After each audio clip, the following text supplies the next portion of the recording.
नमस्कार विद्यार्थी मित्रांनो, पोस्ट ऑफिस भरती 2026 ची जाहिरात प्रसिद्ध करण्यात आलेली आहे. याच्यामध्ये 10वी पास असणाऱ्या महिला आणि पुरुष याच्यामध्ये सर्व फॉर्म भरू शकतात. या जाहिरातीबद्दल डिटेल्स मध्ये संपूर्ण माहिती सांगणार आहे. अर्ज कशा प्रकारचे भरायचा, जागा किती आहेत, जाहिरातचा पीडीएफ कुठे भेटेल, जागा अंदाजित तुम्हाला कॅटेगरीनुसार आपल्या महाराष्ट्रामध्ये किती जागा असणार आहे, संपूर्ण माहिती सांगणार आहे. जाहिरात आल्यापासून तर फॉर्म कशा प्रकारे भरायचा, कोठे भरायचा, तोपर्यंत तर शेवटच्या या ठिकाणी निवड यादी लागेपर्यंत सर्व अपडेट येथेच तुम्हाला पहिल्यांदा बघायला भेटणार आहे.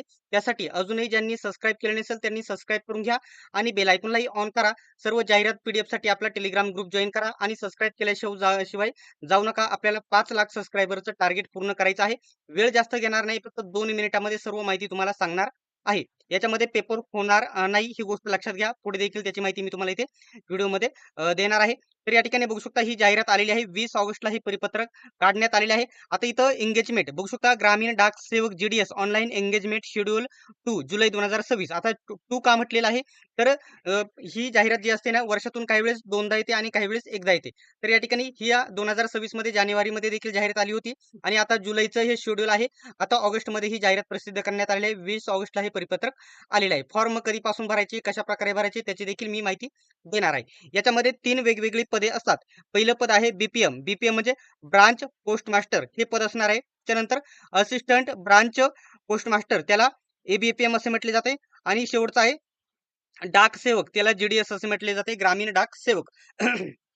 अशी वेगवेगळी पदे असतात. ठीक आहे. पहिल्यांदा तुम्हाला रजिस्ट्रेशन करावं लागेल, नंतर ऑनलाईन पेमेंट, त्याच्यानंतर एडिट तुम्ही फॉर्म करू शकता, एडिट इंडो अशी प्रोसेस असणार आहे. आता कोणकोणती पदे असणार आहे हे मी तुम्हाला सांगितले.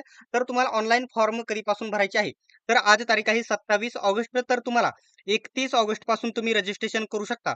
म्हणजे ऍप्लिकेशन फॉर्म तुम्ही या ठिकाणी बघू शकता 2 सप्टेंबर पासून, म्हणजे 31 ऑगस्ट ते बघू शकता 19 ऑगस्ट, म्हणजे तुम्ही फॉर्म भरण्याची तारीख तुमची मेन 2 सप्टेंबर पासून तर 21 सप्टेंबर पर्यंत फॉर्म भरू शकतात. पहिल्यांदा रजिस्ट्रेशन करायला आधीचे 2 दिवस दिलेले आहे. तुम्हाला आधीच रजिस्ट्रेशन करू शकता किंवा नंतर केले तरी देखील चालणार आहे. ठीक आहे. त्याच्यानंतर काही फॉर्म मध्ये या ठिकाणी काही बदल एडिट करायचा असेल तर 23 म्हणजे 2 सप्टेंबर पासून 21 सप्टेंबर पर्यंत फॉर्म भरायचा आहे.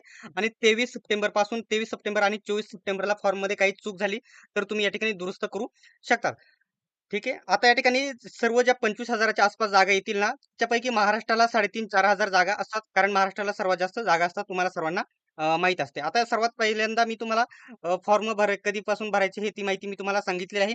वयोमर्यादेची वगैरे माहिती मी तुम्हाला इथे पगार किती भेटतो हे तुम्हाला सर्वात पहिल्यांदा माहीत असणे गरजेचं आहे.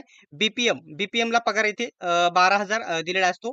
आणि हे बेसिक, हे फक्त बेसिक पेमेंट आहे. त्याच्यामुळे 5-6 हजार रुपये ऍड होतं, 17-18 हजार रुपये पेमेंट भेटतो बीपीएमला. आणि एबीपीएम आणि डाक सेवकला जो पगार असतो 10,000 रुपये इथे पगार दिलेला असतो. परंतु 13 ते 14 हजार पगार चांगल्या प्रकारे इथं भेटून जातो. वयोमर्यादा 18 वर्ष पूर्ण झालेले सर्व महिला आणि पुरुष फॉर्म भरू शकता, 18 ते 40 पर्यंतचे. त्याच्यानंतर एससी एसटी ला 5 वर्षाची सूट असते, त्याच्यामुळे ते 45 वर्षापर्यंत फॉर्म भरू शकतात. बाकी रिझर्वेशन सर्व बघू शकता. एससी एसटी ला 5 वर्ष, ओबीसी ला 3 वर्ष, ईडब्ल्यूएस ला नाही. त्याच्यानंतर अपंग असेल तर 10 वर्ष सूट, अपंग प्लस या ठिकाणी ओबीसी असेल तर 13 वर्ष सूट, एससी एसटी असेल तर 15 वर्ष सूट. अशा प्रकारची माहिती येते आहे. फॉर्म कधीपासून भरायचे ते मी तुम्हाला सांगितले आहे. आता विद्यार्थी बोलतील की कॅटेगरी वाईज जागा कधी येतील, तर त्या सर्कल नुसार आपण त्याला जागा म्हणतो. महाराष्ट्र, गोवा अशा वेगवेगळ्या राज्यानुसार सर्वांना जागा येतात. तर ते या ठिकाणी येत्या 2-3 दिवसामध्ये ही माहिती येऊन जाईल. आल्याच्या नंतर सर्वात पहिल्यांदा तुम्हाला माहिती देणार आहे. अशा प्रकारची ही जाहिरात प्रसिद्ध झालेली आहे. संपूर्ण पीडीएफ तुम्हाला आपल्या वायबीडी अकॅडमी टेलिग्राम ग्रुपवरती बघायला भेटेल. आता याच्यामध्ये जर काही दुसरी महत्वाची माहिती असेल ना, तर मी तुम्हाला इथे सांगेल ती महत्वाची माहिती. ठीक आहे. परंतु दुसरी महत्वाची माहिती याच्यामध्ये काहीच नाही. कारण स्पष्ट सांगायचं तर 10वीचे गुण, 10वी पास महिला याच्यामध्ये, महिला आणि पुरुष याच्यामध्ये फॉर्म भरू शकतात.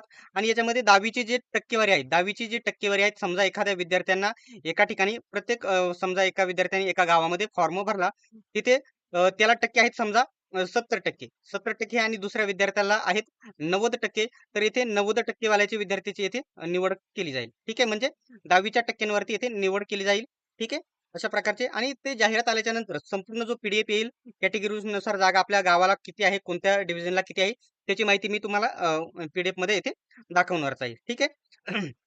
10वीच्या टक्केवरती निवड होईल. कोणत्याही प्रकारची पेपर होणार नाही. 18 वर्षापासून 40 वर्षापर्यंतचे सर्व आणि महिला, पुरुष याच्यामध्ये फॉर्म भरू शकतात.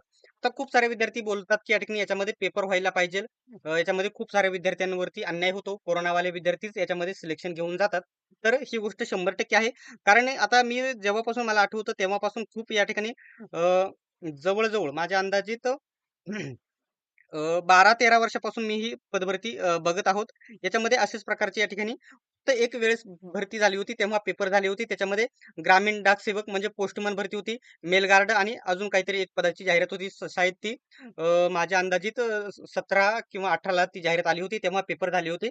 परंतु ती जाहिरात वेगळी जात असते. त्याची खूप सारी पदे रिक्त आहेत. परंतु ही जे पेपर होत नाही यांची पदे खूपच या ठिकाणी मोठ्या प्रमाणामध्ये रिक्त होतात नेहमीच. सेंट्रल लेव्हलची भरती असते स्टेट वाईज सर्कलनुसार जागा दिल्या जातात. परंतु याच्यामध्ये कोणत्याही प्रकारची परीक्षा होत नाही. फक्त 10वीच्या गुणांवरती तुमची निवड केली जाते आणि निवड दिली जाते. ठीक आहे. तर जाहिरात आल्यापासून फॉर्म कसा भरायचा, कोठे भरायचा, मेरिट कोठे लागते जास्त, कोठे कमी लागते, त्याच्यानंतर निवड याद्या, संपूर्ण माहिती येथेच तुम्हाला बघायला भेटेल. पुन्हा एकदा विनंती एवढीच असेल, की सबस्क्राईब केल्याशिवाय कोणीही जाऊ नका. ठीक आहे. याबद्दल कोणताही डाऊट असेल तर कमेंट बॉक्समध्ये विचारा आणि अशाच प्रकारच्या माहितीसाठी, अपडेटसाठी सबस्क्राईब नक्की करून घ्या.